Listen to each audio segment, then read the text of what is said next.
how powerful is the symbol of the log cabin in American lore? In 1840, William Henry Harrison campaigned as the hard cider and log cabin candidate. A man of the people, except that, well, he wasn't born in a log cabin. He was born here.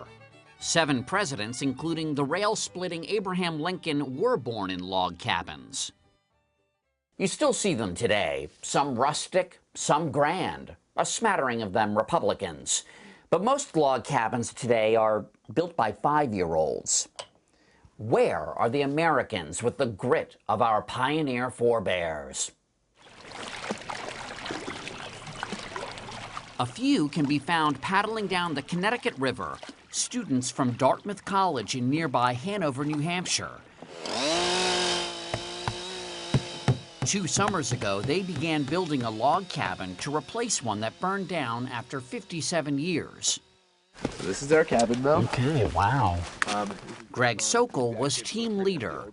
I mean, they really look like Lincoln logs. They fit together so perfectly. It may look like these logs are simply stacked on top of each other. They're not. All of the logs are carved with chainsaws to fit one another, both at the notches in the corners and along the entire length of the logs as well. With their cabin nearly complete, the students showed me what it takes to make just a single log cabin ready. Precision and strength. This log needs to be moved now. Yep. We have tools here that we call cross haulers. Oh my God. Yeah. Why does everything look like a prop from a horror film? Sorry. 2, 3.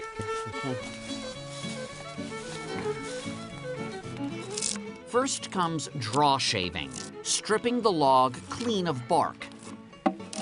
Oh gosh. Much harder than it looks. This is like the KP duty of log building. This is the brainy part of it, right? Then it's ready for scribing. It takes a steady hand, for sure, and patience.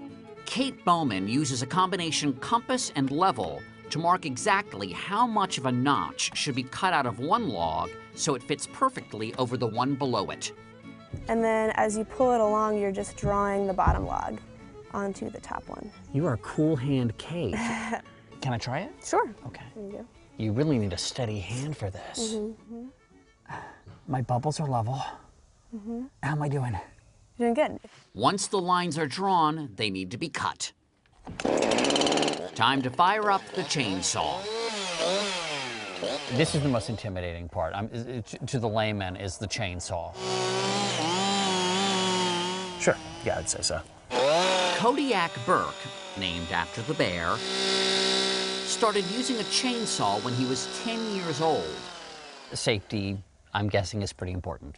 Very. He suited me up for action. These are chainsaw chaps. They're made of Kevlar. Very, very tough fiber. My very first pair of chainsaw chaps. Really? Should I be wearing a cup with this, or? No, that's not necessary. Okay, all right, well, we'll see. After a few practice cuts, I was having fun. Nice. And then it was time to give our real log a bowl cut. Remember those lines we drew? This is like a loose tooth. Oh, nice. Yes. All right, there you go. Okay. The moment of truth was upon us. Would my log fit? I'm lined up. And watch your fingers. So the fact that I can get my finger up here is not a good thing, That is right? not a good thing. As the saying goes, if it doesn't fit, you must use a giant mallet to slam it into place.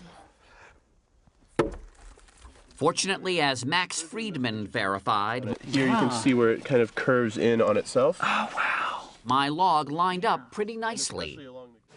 These logs belong together. These logs belong together. We made them belong together. Yes, we did. A full day's work, and I put one notch on one log, next to a cabin made from 60 perfectly interlocking logs.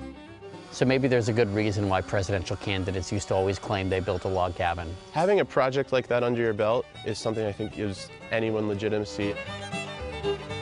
I'm here to tell you, anyone who builds one of these things gets my vote.